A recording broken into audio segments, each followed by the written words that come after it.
Say My Name is a picture book about identity, culture, respect, and the beauty of embracing diversity. Welcome to the Kids Bookshelf. I'm Dan Skinner. Stay tuned as we explore the book and talk with the author about the inspiration behind it. I requested and was provided with a copy of the book, but this video is not sponsored. Johanna Ho is a New York Times best-selling young adult and children's book author. Her previous books include Eyes That Kiss in the Corners, Eyes That Speak to the Stars, Playing at the Border, the story of Yo-Yo Ma, The Silence That Binds Us, and One Day. She joins us to talk about her picture book, Say My Name. Joanna, welcome to the program. Thanks. It's such a pleasure to be here. Well, to begin with, tell us about what inspired this picture book, Say My Name. Yeah, so there's a lot of different things. The first is when I grew up, I remember answering the landline and people asking for my mom, and her name is Wan Ling, so Wanling. And I remember people being like, can I speak to Wing Lang, Wang Long? And then one time even Wendy. And it was just this like stark realization that people were not even trying. They're not even looking at the letters of her name. They just, it looks different than an English name, and they didn't try.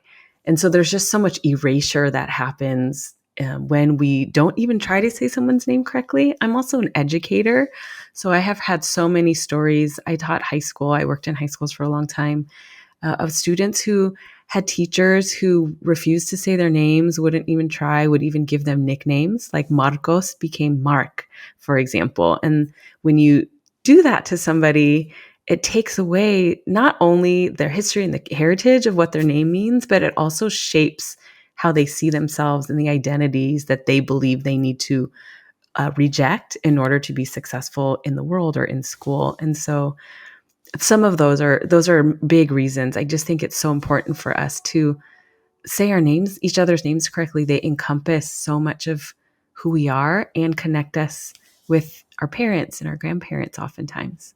And for what age would you recommend the book? I think it's for, 3 to 7-year-olds, but also I believe picture books are for everyone. So the great thing about picture books is that they're written to both appeal to adults and to young children because they're intended to be read. And, kids, if they like a book, they want to read it 8 billion times every single night. And if a parent doesn't want to read it, that book is never getting read. So it has to speak to both age groups. And so picture books can be very simple and also very complex at the same time. So this felt like a really beautiful way to show some of these ideas. Joanna, describe the book for us. What are readers going to find here? Yeah, it goes through the stories of 6 children of different backgrounds. So there's Chinese, Tongan, Persian, Navajo, Mexican, and Ghanaian. And they share the stories and meanings behind their names, and ultimately talk about how it connects across oceans and cultures and generations and how important it is to say them correctly. It's illustrated by Kwa Le, who is a Vietnamese illustrator, and the illustrations are just beautiful. Now, I'm curious about how this book came together. How did you decide the names you used in the book, and how did you research the meaning of those names? Yeah, that's a great question. I chose names that represented people or places that have deep personal meaning for me. So for example, the first name, the Chinese name, is my Chinese name. I lived in Ghana for a year. I have very, very close friends from each of these backgrounds. And so they were very generous with their time and with their own stories. So several of the characters in this book are actually named after the parents or the siblings of some of my closest friends.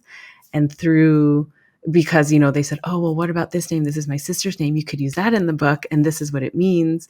This is how we introduce ourselves. And so it was sort of a beautiful way to show some love to people that I love. And also for them, they were so helpful throughout the whole process of writing the text and of the illustrations, because we wanted to make sure in creating a book with the cultures that are not mine or the illustrators, we wanted to make sure we were very careful about portraying everybody as authentically and truthfully as possible. To give potential readers a sample of what they'll find in this book, can you read a portion of it for us? Yeah. Oh, I'd be so happy to. I'll even hold it up so you can see the pictures.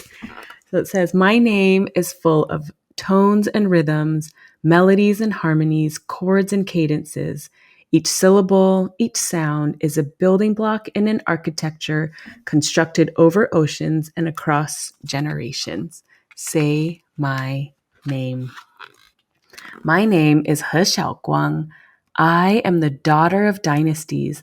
My family flows through me, pulling power from heaven with promises of peace and prosperity. I am the first light of the morning, reaching over the horizon, the rays of a new day stretching into life. Say my name. I love the way that you've repeated that phrase throughout the book. Say my name. The text has a very poetic feel to it, and the illustrations are beautiful. Now, being a picture book, the words and illustrations work together to tell the full story. So, how does that process work between author and illustrator? Yeah, you know what's so interesting about this process that's often surprising is that authors and illustrators usually do not connect at all throughout the process. So I turn in my text to an editor. The editor works with an art director and then works with the illustrator. And so throughout the process, I don't know, maybe I'll see sketches and be able to give some feedback, but usually the beautiful thing about creating picture books is that the illustrator is then able to take a text that I've written and then interpret it their own way and then add their own layers into a story. So when I see the sketches and then the final art, usually my mind is blown because they've taken the art and they've added these beautiful meanings that I didn't even think of when I wrote it. And they've already brought to life the ones I did think of. So it's really amazing. In this particular book, we did have to go through a lot of revisions because, for example, one character was illustrated as a female when really he's male and things like that. We wanted to make sure, as I mentioned before, that we got all of these elements portrayed well. So it went through lots of feedback through multiple people representing each of the different children in the book. Joanna, when people have read this book, Say My Name, what is the message that you hope they'll take away from it? Yeah, I really hope that people of all ages really, learn the stories behind their own names and feel a lot of pride in what those names represent and who they represent and all that they hold. And the flip is, I hope that we all make a greater effort to learn and ask and say each other's names correctly and recognize that our names, it seems like a small thing, but it can, hold so much meaning and power. Even just in the process of asking how to say someone's name correctly, you're opening yourself and opening someone else into a world where you can share humanity, the fullness of our humanity together. Well, let's talk more about that. What advice do you have for people when they come across a name that they're not familiar with, it's not in their language, and they're unsure of how to say it? I always say it's okay to ask, and it's okay to ask multiple times, especially if you are meeting someone in person.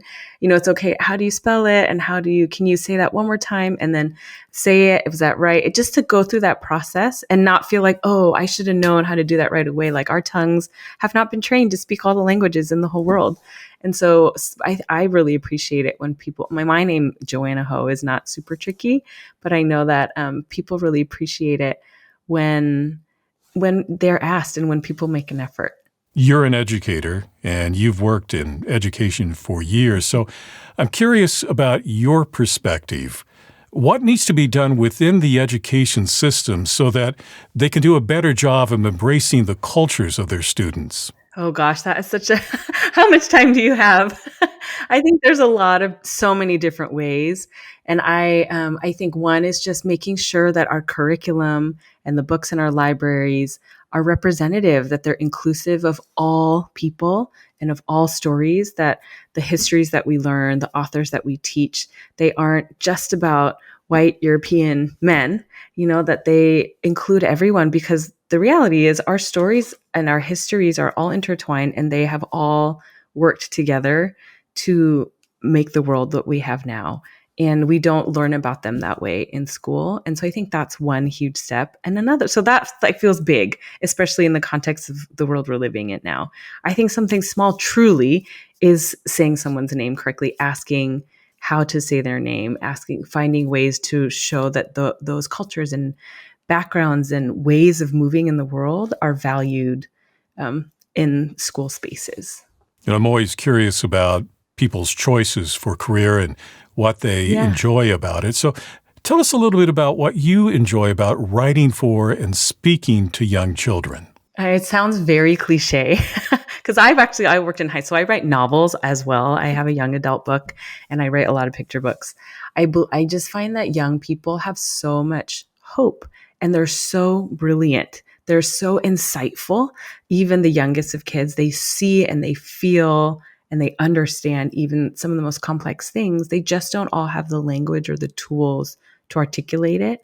So I find that picture books are, because of the text, because of the illustrations, because they're so layered, are really powerful tools for kids of all ages to access very complex topics and to open up channels of having dialogue about them. And so that's one reason that I love picture books. This current picture book is Say My Name by Johanna Ho. Joanna, thank you very much for talking with me today. Oh, thanks for having me. It's such a pleasure. If you'd like to get a copy of Say My Name, I've placed a link for you in the description below. Well, thank you for watching this edition of the Kids Bookshelf. And if you'd like to see more videos about children's books and their authors, be sure to like, subscribe, and click on the bell to be notified about future programs. I'm Dan Skinner. Until next time, keep sharing the gift of reading.